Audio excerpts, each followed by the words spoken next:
ছোট পর্দায় নিলয় আলমগীর এতটাই জনপ্রিয় যে তার অভিনীত নাটক প্রকাশ পাওয়ার পর মুহূর্তেই মিলিয়ন মিলিয়ন ভিউজ হয়। তবে ছোট পর্দার এই অভিনেতার সব নাটকেই একজন নায়িকা থাকবেন, তিনি হলেন হিমি আর হিমি। এজন্য লোকমুখে এখন একটাই কথা, ছোট পর্দার জনপ্রিয় নায়ক নিলয় আলমগীর বিয়ে করেছেন তাসনুভা রিদিকে, কিন্তু সংসার করেন হিমির সাথে।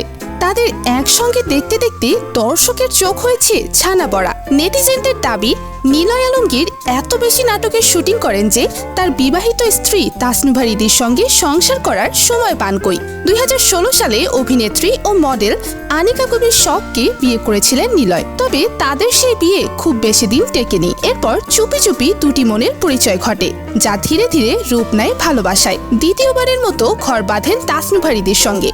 অভিনেতা নিলয় আলমগীরকে চেনেন না এমন লোক হয়তো খুব কম। শতাধিক নাটকে অভিনয় করা নিলয় আলমগীর ছোট পর্দার জনপ্রিয় মুখ। হিমি এবং নিলয় একসঙ্গে অভিনয় করেছেন 120টিরও বেশি নাটকে। প্রতিটি নাটকে সংসার, ভালোবাসা, হাসি, কান্না সব হিমিকে নিয়েই। শুধু নামেই হৃদিকে বিয়ে করেছে, সংসার তো করছেন হিমির সঙ্গেই। একই অভিনয় শিল্পীর সঙ্গে কেন বারবার অভিনয় করেন? মিডিয়াতে কি আর কোনো নায়ক নায়িকা নেই? ভক্ত ও সহকর্মীদের কাছ থেকে কথাগুলো শুনতে হয় এই জুটিকে। তো ভিউয়ার্স, নিলয় হিমি জুটিকে আপনি কোন চোখে দেখছেন? অবশ্যই কমেন্ট করে জানাতে ভুলবেন না কিন্তু।